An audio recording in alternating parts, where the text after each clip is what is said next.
भक्तों, आज जिस स्रोत के बारे में मैं आपको बताने जा रही हूँ, यह स्रोत ब्रह्म वैवर्त पुराण के गणपति खंड से लिया गया है।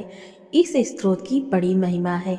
इस स्रोत के जाप से सभी प्रकार की विघ्न, बाधाएं एवं पुत्र प्राप्ति का संयोग बनता है।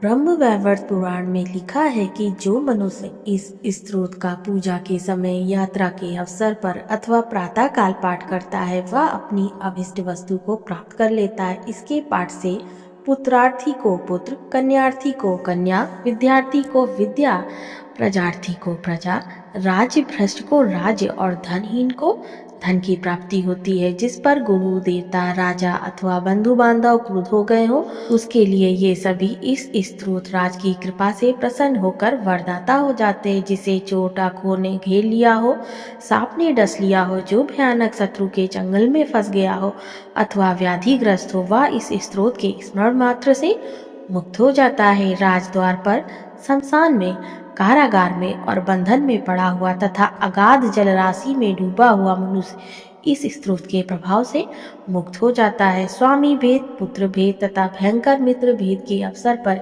इस स्रोत के स्मरण मात्र से निश्चय ही अभिष्टार्थ की प्राप्ति होती है। जो स्त्री वर्ष भर भक्ति पूर्वक दुर्गा का भली भांति पूजन करके हविष्यान खाकर इस स्रोत को सुनती है, वह महावंध्या हो तो भी प्रसव वाली हो जाती है।